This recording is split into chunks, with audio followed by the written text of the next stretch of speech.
instinct. Wicked wings of fate, having shed wings of destiny. Nothing ever stays the same for long. Hey guys, you're listening to Metal Matters, a weekly Gimme Radio podcast. I'm your host, Mike Hill. If you like metal, punk, hardcore, or anything extreme, you've come to the right place. So subscribe and never miss out. Welcome to another week in the Metal Matters saga. Cleveland hardcore definitely has a vibe. Evil, apocalyptic, darkly metallic. In Cold Blood, along with Integrity and Ringworm, stand in the forefront of this vicious style of hardcore punk. Blaze Tishko of In Cold Blood joins us this week. We talk about their new album, Legion of Angels, and the grind of the last few years and the ordeal of getting this record out. Before we get started, I just want to thank everyone for listening. I say this every week, but it's true. It means a lot to me that you guys listen. We're having a lot of fun, getting some good stuff out there. So yeah, if you dig the show, please tell your friends, share it on social media, and all that sort of stuff. If you want to hit me on Facebook, it's Michael Hill. On Instagram, Michael_DC_Hill. Congratulations on a new record, man. I heard the whole thing, and I got to say, it's probably my favorite In Cold Blood record. Oh, thanks. I know. It's kind of a record that comes out quite a bit after the band's inception. A lot of times it's not really, doesn't live up to the past, but I think this is like a record that I've listened to it maybe 3 or 4 times since Jerry sent it over. Okay. Yeah. Yeah, I think it's definitely a little bit different than the Victory release from, 21 years ago at this point, I think. But, it's like I was telling somebody the other day, I think you can kind of hear towards the end of that record, and maybe not the linear song end of the record, but just the end of the writing process that we had for that record, that we were kind of starting to veer off into a little more of a, I don't know, I guess, technical side. We were getting a little bored with the timing structures and stuff like that. Yeah, there's definitely more of like, I would say like musicianship going on in the new record, yet it's still brutal and it still sounds like the band. You know what I mean? Thank you. Yeah, I'm sure recording it at Mars doesn't hurt much when it comes to that, even though his recording tactics have changed a little bit or whatever. It's still the same soundboard that we recorded the first record on, but that definitely helps a little bit too. Now, let me ask you about that, since you brought up Mars Recording Studio. I got some intel that this is possibly the last release that Bill Korecki is going to be recording at Mars Studios.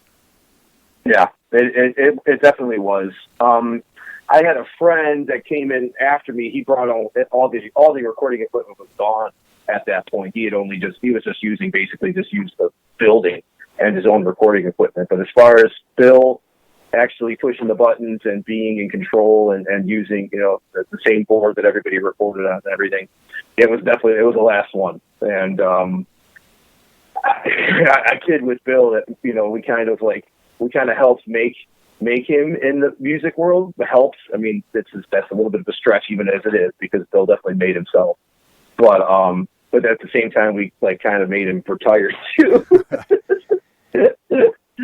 Because that's basically what happened, I mean, granted, the music industry is not like it was in the 90s too, so I think that also had played a big role in it. But I think we drove him crazy enough that he realized he'd had enough of our shenanigans and our shitty playing.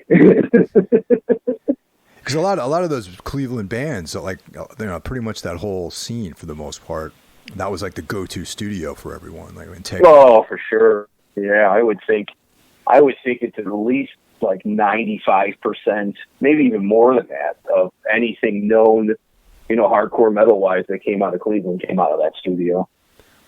Now, there's kind of a story behind Legion of Angels. I mean, apparently, from what I heard, the record was recorded over a very long period of time. Yeah. Yeah, it was about 2 years. 2 years. Maybe even a little bit more, actually. Now, were there like some lineup changes and things like that, or like what was the was it Well, a process? Or? The same guys that started in Cold Blood, or the majority of same guys that started in Cold Blood. The drummer that played on Hell on Earth, he hasn't really been in the band for over 20 years. But me, Aaron, and Lenny, and Rob Orr, who had been playing drums in Cold Blood too. We were in another band, and we basically had recorded this whole thing, and it was a process to get to that point. And we broke up in the studio. I think we just reached ahead. I probably can be to blame for some of it too. I think I was the only investor in the band, so I was getting a little anxious that things weren't going as fast as I wanted them to be, and I had put a decent chunk of change behind the band. And that's the pressure of succeeding, I think. And, Aaron, he's one of my oldest and greatest friends. I think we just kind of reached a point where we couldn't really work together anymore. But like I said, I'll take the majority of responsibility for that, because usually Aaron's a pretty easygoing guy, but for some reason I must have gotten under his skin. That being said, so we did the whole thing, for the most, well, not the whole thing, I should take that back. We basically recorded the drums. We got through the drums. It disintegrated after that, and then I slowly over time I kept going back to Mars a little bit and doing little parts here and there. I mean, I love the songs. I was really fascinated with how I thought we had done a pretty good job and achieved the goals that we wanted to. We kind of had used Ride the Lightning as kind of a model of what we were trying to achieve, I guess. And granted, it doesn't really sound like it at all, I guess, but. Like I said, I love the song and I wanted to see him get done. But I didn't want it to be, I wanted a band to be behind it. And so that was probably the major reason why it took so long to finish, because I just felt it was kind of silly just to make a record and not have it be an actual band. So it probably took from the time we did the drums, so the time we broke up until it was finished and mixed and, vocals and everything, was probably like 2.5 years. I had to train myself to yell. It was something that I dabbled in a little bit, but never really did. And we tried to reconnect with these guys, Jason, who had sang on the first record, and it looked for a time like maybe there was going to be a chance that he was going to do it. It just didn't really work out. And so after having so many, it seemed like we always swam upstream with singers. I was like, I'm just going to do this. And I locked myself into a room for 6 months and yelled. Just tried to yell in time and yell in key. And then I tried to, then in turn I tried to, once I got the guys in the band, then we started rehearsing with, actually it was a little bit before that. There was 2 incarnations, really.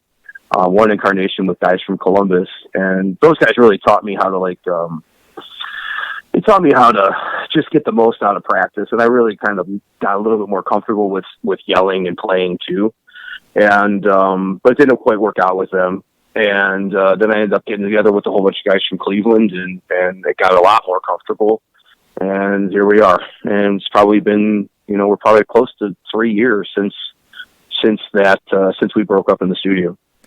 Now, singing, was that something that, you'd always wanted to do as a, because it's different doing backup vocals and, singing here and there, but actually carrying the weight of the lead vocals for an entire album. Is that something that... Absolutely not. I never had any aspirations to do it ever.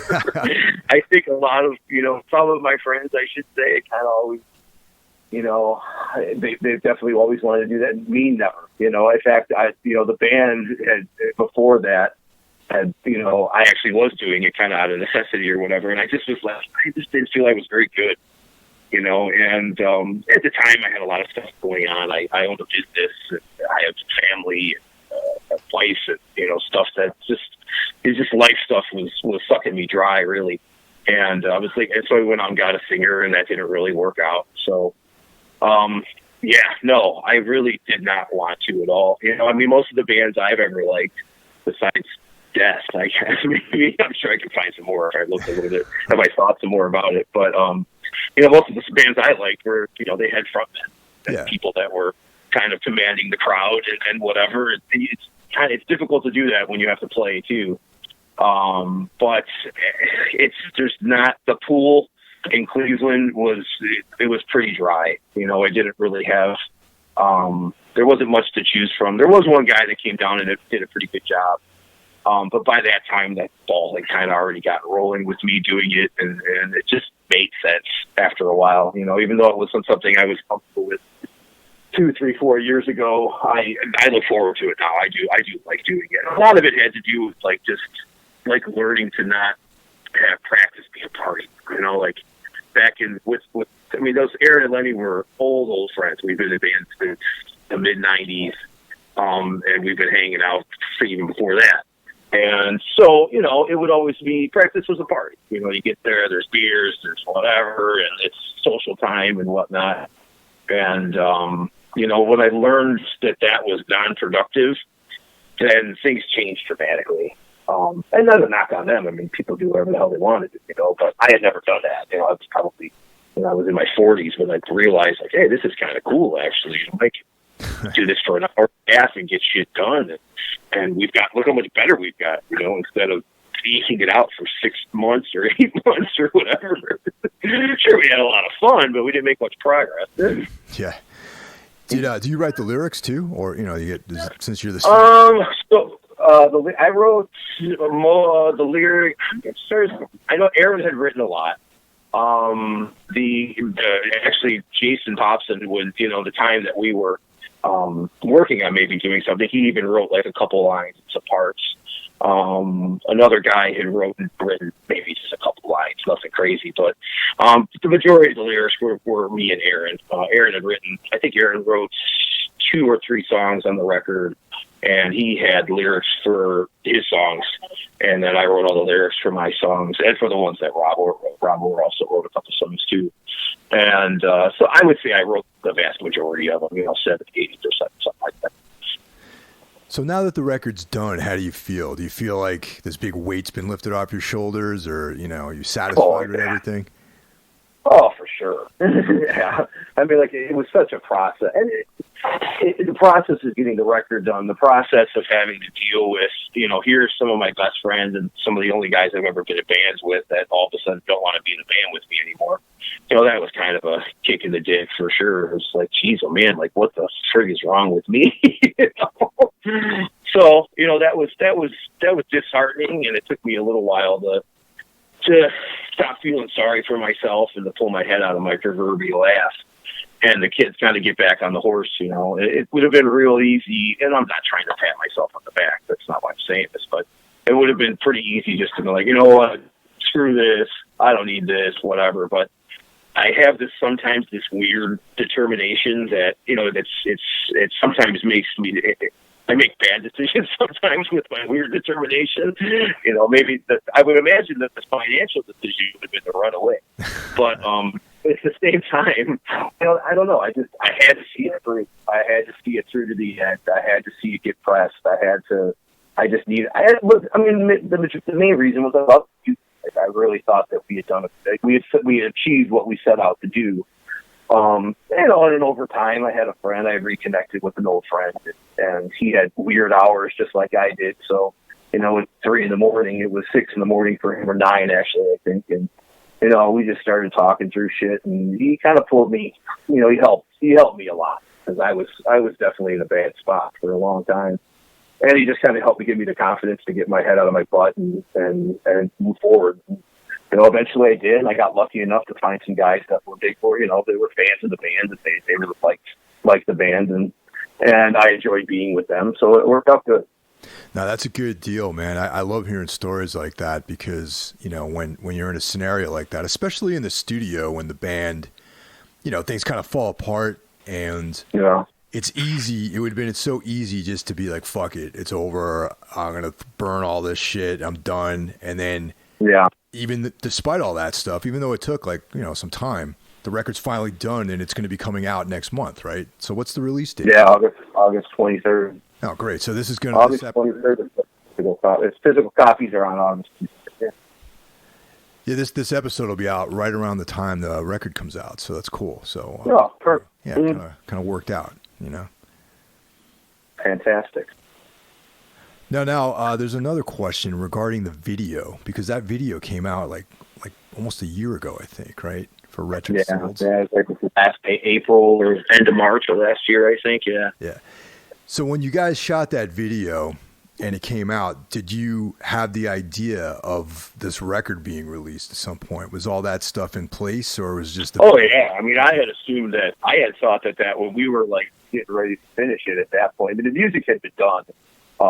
When we put that video out, the music was definitely finished. It did need vocals on the whole thing, and I was still cutting my teeth on it a little bit, getting a little more comfortable with it. But there was a different group of guys in the band. I had hooked up with these guys from Columbus. I don't know if you know kind of proximity to Cleveland and Columbus, like 3 hours away or whatever. 2 or 3 hours. So I was driving down there to practice with those guys, and that's how that's kind of how I learned how to, practice sober, I guess, for lack of a better word. But it didn't work out. Those guys, a couple of the guys, the one guy in particular, he's a great musician, and it was a dream scenario for me because those guys, they could sing and play guitar, or yell and play guitar, I should say. And that was always what I wanted. And I wanted to be able to have like a 3-headed monster attack as far as vocal concerned, so it didn't get stale. But it's just, we started booking shows out of town and out of country and whatever. It just didn't work out for those guys. So then I was just without a band again, which was the reason for another delay in releasing the record. But like I said, when I hooked up with Ryan, Connor, and Sean, then that was when I really got inspired to go in and just finish it. I felt like it was finally in a good fit. I mean, for one, the guys weren't 3 hours away. That certainly helped.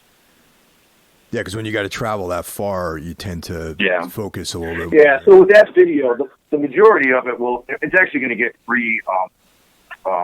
re-recorded or not reshot. It'll get re-edited, I should say. Oh, okay. It's going to get re-edited because the guys in the band that were in the band at the time were in that video, so we'll probably just edit those guys out. And they actually had sang on it too, so they already got edited out on the recording. So how did you hook up with Fast Break Records?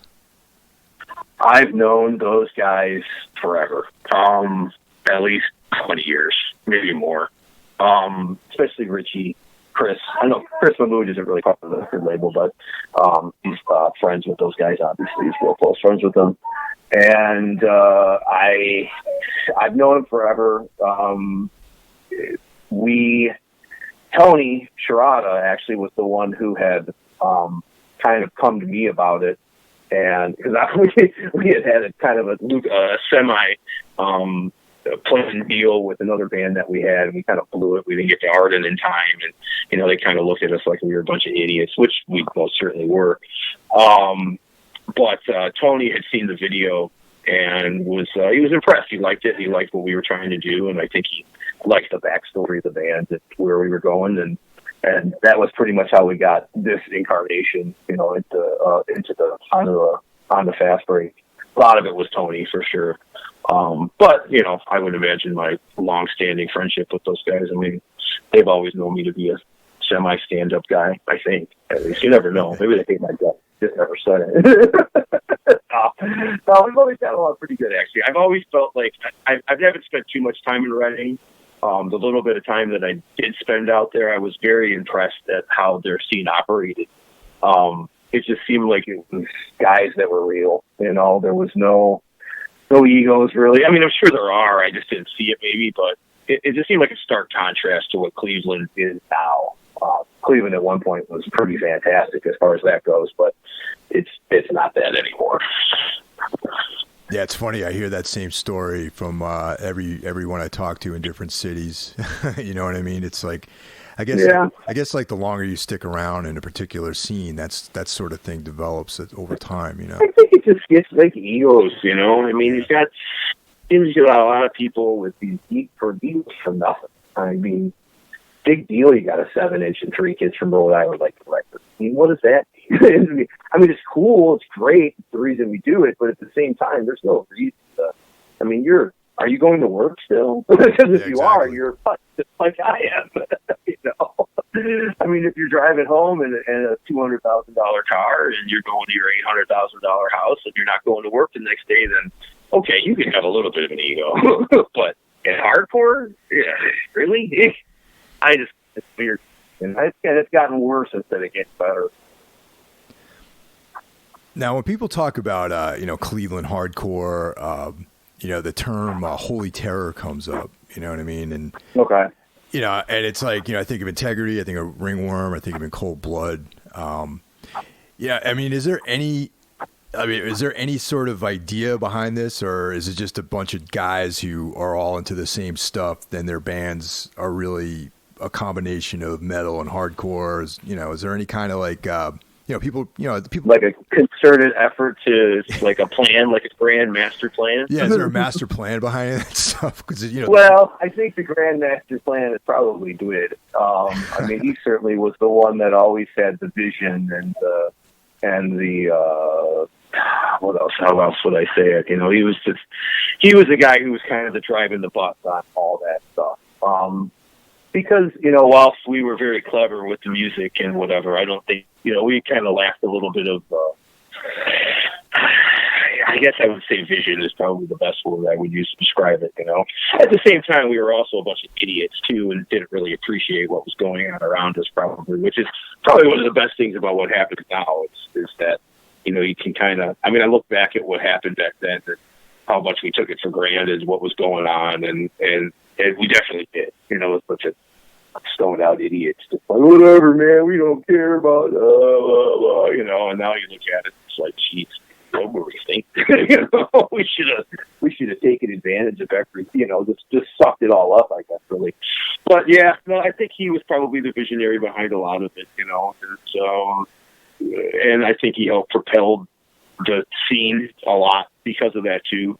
And, we certainly, back in the day, I'm sure there was a lot of people that had issue with certain things or whatever, but you can't deny the fact that without that guy's, vision, I just don't know if Cleveland would have ever got put on. And really Integrity, I guess.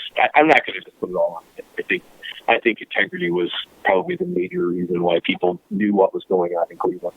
And then, we also back then, it was a little more camaraderie too. It felt like we were all supporting each other, and it was easy to do because we really liked each other's bands, and then somewhere along the way, the ego kind of snuck in there and made it so it wasn't. It's a shame too because back, the 90s was no internet, so we were doing it by doing it. It wasn't like we were just taking people's stuff and just reposting it on our page or whatever. It was like actually like, okay, let's get this band on the bill. Let's do this. Okay, here's our friend's band playing. Let's go get the pit. Da da da da da. Somewhere along the way, that kind of thing went by. It's a shame, and it is what it is. And I hate to be. I don't want to be old crotchety guy. Let's go back in the day. Let me tell you.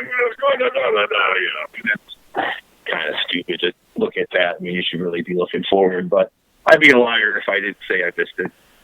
Yeah, it was cool. I remember back in the 90s, I was working in a warehouse for a record chain, basically in Massachusetts, and I remember like the Integrity being the entry point for a lot of that stuff for me, and mainly it's the artwork, the humanity is the devil, like all this kind of like intense like imagery, like Charles Manson, like all this evil like stuff, and then from that I got interested in the Cleveland scene, and then Ringworm, and of course, In Cold Blood, Hell on Earth came out in 1998, and so that was like I definitely saw like a lot of similarities with the bands, and over the years, getting to know some of the guys, the thread that really kind of connected everyone was the fact that you guys all loved like 70s hard rock and the Cro-Mags, basically.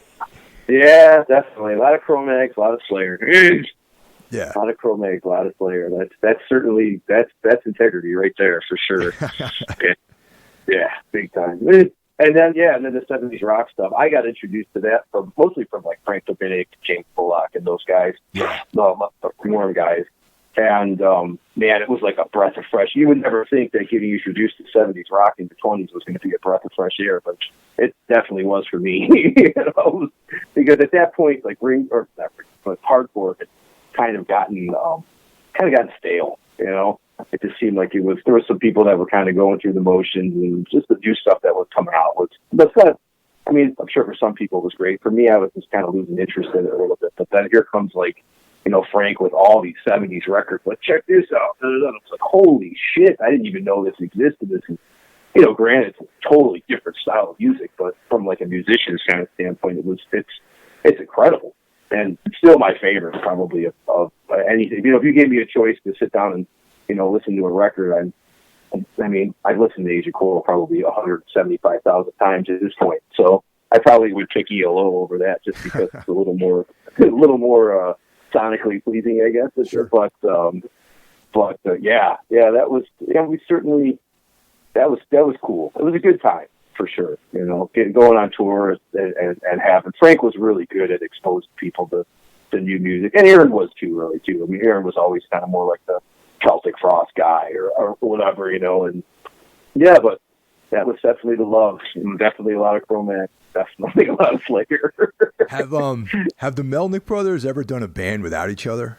That's a question I actually have written down here. Yes, they have. Okay. They certainly are form a symbiote circle, which is great if you're in the band with them, that's for sure. But Aaron has a band called Cider that Lenny's not in, and he's got another band that's like a punk rock band called Brainwash Youth. But usually it's the two Melnick that attack. The two Jew attack. But, those guys are, what's better than being in a band with your brother? I guess it's unless you're fighting. But, those guys can complete each other's sentences when it comes to on a fretboard, they just know. Especially Lenny, because Lenny doesn't do much writing. But, Aaron can just this and that, and he's, even if Lenny doesn't play the exact part that Aaron wants him to play, Aaron can explain it to him, and Lenny will pick it up in a second. And they just complete each other's thoughts musically. And the funny part is that Lenny, and Aaron's probably get mad at me for saying this, but Lenny might actually be a little bit better musician than Aaron is. But Aaron definitely has a little more vision when it comes to writing, for sure. And Aaron was a large part of me being me. I don't think I would be me without him. And it's kind of like it's a weird thing because, Integrity was a monster influence on me. One of my favorite bands, still one of my favorite bands. And even, I'd probably put them up there right in front of ELO or something like that. It's top 5 all day. And then, I ended up being in the band at one point and ended up being great friends with most of them or whatever. So it's a strange thing, but, Aaron taught me a lot on guitar. I would not know shit if it wasn't for him.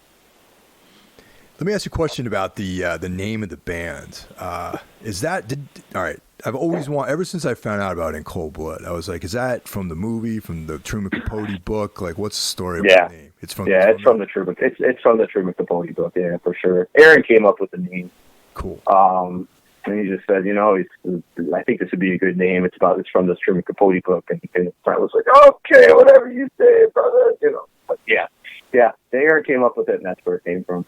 Yeah, I always think, when I think in the Midwest, I think of, serial murder, home invasions, and things like that. So it definitely kind of, you know what I'm saying? Like, I remember. Yeah, Dahmer's not too far away from. Yeah, that's prime serial killer territory. Yeah. That stretch of the he wasn't too far from Ed Gein either. So let me ask you about something in the milk. Must be something in the Wisconsin milk. There you go. Yes, I'm sorry. No problem, man. So now, One Life Crew, misunderstood. What's the story with that? I'm sorry. What was the question again? It was One Life Crew. Yes. Misunderstood? To tell you the truth, I don't really have much of a comment on it. Okay. It seems like these days when I say things, it's the wrong thing and whatnot. Those guys, if it's okay with you, I'd rather just steer clear of it. Seems like I would love to tell you some really great stuff that's funny and hilarious, but people take it the wrong way. I don't agree. The reason I'm not in the band is because I don't agree with their philosophies. I think it's the one thing I will say is this: I love the band. I created the first record. Yeah. And it was my dream come true. It was everything I wanted it to be. And then somewhere around 97, 96, something like that, it turned into a clown show. and I just wasn't really, kind of got silly. You know, it's like, if I'm going to be an Alice Cooper, I want to be an Alice Cooper. You know, I don't. That's the one thing I can say about it. It's sad to me because I do love the stuff that I created with that, but at the same time, I can't be associated with it. Fair enough. That's a, you know, it's a cool answer. You know, it's kind of what I expected. Because, you know, I mean, we did an episode about Stormtroopers of Death and how that record could never come out in this day and age, just with... Oh, God, can you imagine? It's funny how, like, that stuff gets grandfathered in. You ever notice that? Same with, like, Carnivore. The Carnivore record got grandfathered in. Oh, yeah. I mean, and, you know, and Agnostic Front, like, there's, you know, on not Victim of Pain, Cause for Alarm, there's some, like... Oh, yeah, what was that? What was the song? Public Assistance? Yeah, I mean, no one seems to really sweat any of that stuff, but I mean, I don't. Yeah, I think it's like a time thing, you know. It's like, okay, it came out before. What was Carnivore? Was 87, I think. Oh, it came out 87 or it's okay. You know, I think Stormtrooper SOD was what 80? Was that 87? That was, I think it was 86. Or 88. I think it was 86. It was 86. It was before Among the Living. Yeah. Wow, that's crazy. Because I think. I want to say that I got that cassette like when I was still in high school. And that's why I think it's 86. But I might be wrong about that. But that band especially, if you can't get the joke, geez, I don't know. It's a joke. I mean, it's like two guys are Jewish, right? Yeah. Danny Loper, Scott Ian are Jewish. Yeah, Billy, and two Dagos. Two Dagos and two Jews. And, but you're right. To try and come out today, oh boy, you can forget about it. There's just no way. But I think that's a big problem, though, too. I mean, at one point in time, are people going to look at themselves and just not take themselves so fucking seriously? Jeez, oh man, does it really matter what color you are or what your ethnicity is? Or doesn't? I'm going to get it. It's easier when you say I'm like a white guy, you know. But I don't know. I just don't. I wish people just did not take themselves so seriously. It would be a lot easier place to live.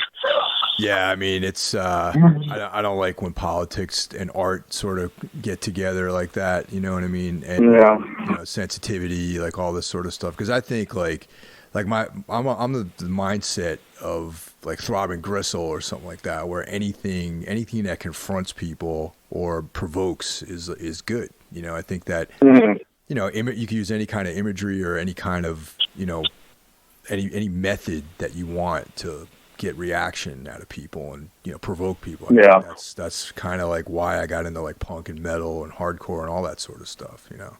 Yeah. I mean, plus, and think about it. I mean, when you got into punk, like, punk did not have like political, like people didn't have an R or a D in front of their name. No, not at all. I mean, pretty sure like the R's and the D's are the establishment and the system, and I thought it was supposed to be anti-system. So I don't know how you can dissociate with that and be anti-system. It doesn't make much sense to me. I want to ask you about an old Cleveland band called Escalation Anger. Do you recall that band? Oh, yeah. Aaron Dallason's band. Yep. Yeah. I got a chance to see those guys like back in like before. I actually know Aaron really well, and oh, do you? Mm-hmm. I didn't know him at the time that I saw his band play. Then years later, I was like, yeah, you used to play in this band, and you guys were awesome. I thought, you know, one of the most solid guys in the Cleveland scene for sure, all day. He's I definitely enjoy that guy's. I enjoy his company. He's a good guy. He's got a good soul. I remember them a little bit. I'm sure I know we played with them at least a couple times. They just played recently. We did a union show like last year or something. I didn't go for it, so I think I was working. But, yeah, I remember them for sure. For sure. It was good. Anything Aaron does is usually pretty good. He's in a new band called Acting, like a Morbid Angel meets Neurosis kind of thing. It was good. We're actually playing. Yeah, we're actually playing with a couple. I've seen them play. They're great, and you know, I have their demo, and they got some, you know, a record coming out at some point soon. That guy's like a band. He's like a band hooker. I don't know how he's the only person who's in more bands than him is Chris Dora. Yeah, actually, all those guys, man. Like, you know, I don't know if you know Dana from Keel Hall. Like, he's in a band with Aaron too. Yeah. Yeah, 6 Kills 9. I think. Yeah, I haven't actually heard that yet. Yeah, I haven't either. I've seen some stuff on the internet as far as I got so far. So what's on the horizon for you guys as far as the record's coming out in the 22nd of August? Yeah, so 23rd, August 23rd, the physical release comes out. We've got 3 shows with All Out War. We're doing their record release show in their hometown in Poughkeepsie, and then 2 shows in Canada after that. That's the August 2nd, 3rd, and 4th. We've got 5 shows with this band Fixation from Philly and Low End. And Fixation is a kind of an up-and-coming, real hardcore band. Interesting to, like, it reminds me of like a cross between Youth of the Day and Infest, actually. Oh, okay. And I'm pretty sure they're straight edge guys. I'm not positive, but they certainly have energy like straight edge guys. But I'm excited to do that. That was a band that I had heard. They're on Andrew Strice record label, and I found it through that and listened to it and contacted him. I'm like, man, that band is actually really, really good. He was like, oh, here's a before you know it, we're going to go off to a short run with them. So a couple short runs, and that one I think goes to Chicago or Gary, Cincinnati, Philly, New York, upstate New York, and then Brooklyn, I think. Oh, cool. And we got a couple runs. Yeah, there's that. I think that's the last show of the tour, actually. I want to say it's the 31st of August. So a couple short runs, All Out War, and then Fixation and Low End. And then a couple localist shows or whatever, and then we're going to start working on the next record. It's taken so long to do this one that we already have it pretty much ready to go. No, that's awesome, man. Yeah. I'm excited about that because I was actually thinking today kind of like the grand plan of how I'm going to do it, but this next one will be a little more aggressive. It'll be a lot more aggressive. Probably a little bit shorter songs.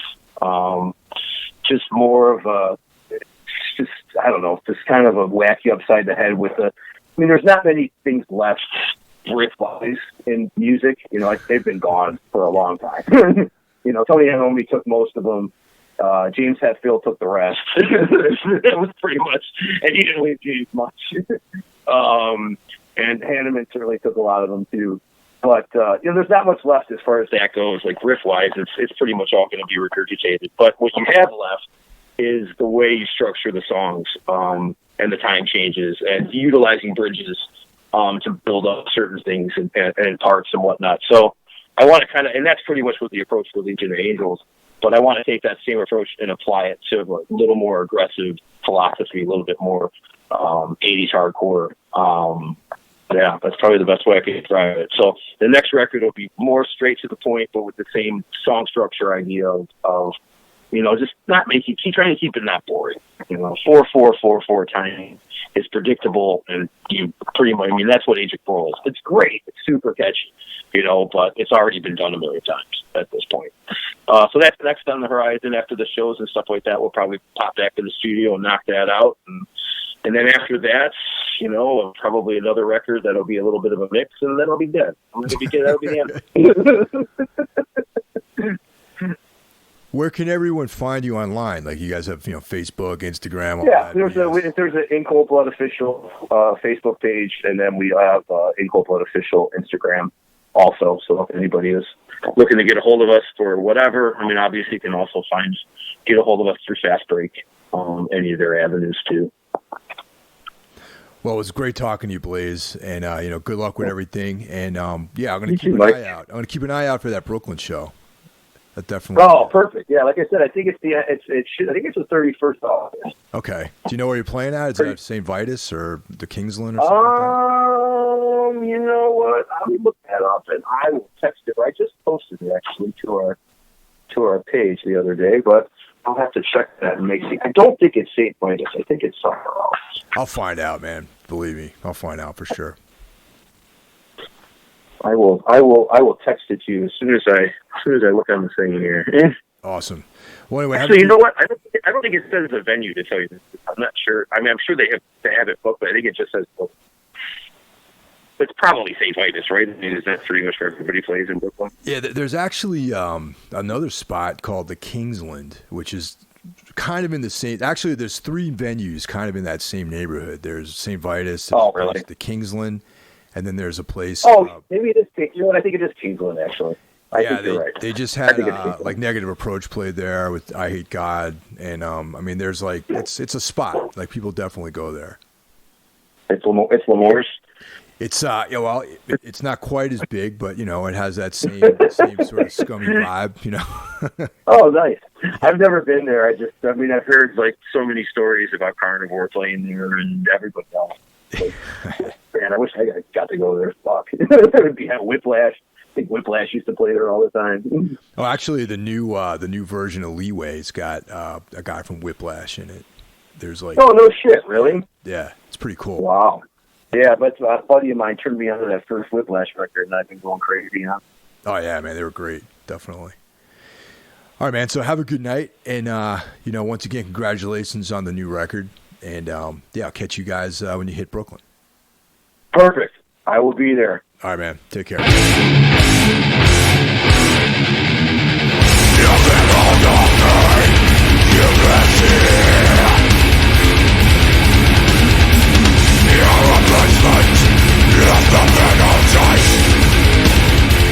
Well, that's it for this week's episode of Metal Matters, a Gimme Radio weekly podcast. Tune in next week and see what we have in store for you. The show is available on all streaming platforms, Apple Podcasts, iTunes, Spotify, etc. Also, be sure to check out Gimme Radio, streaming on the web, iOS, or Android, for one of the best metal communities, exclusive merch, interviews with artists, and so much more. I'll catch you guys next week. Take care. Better than you,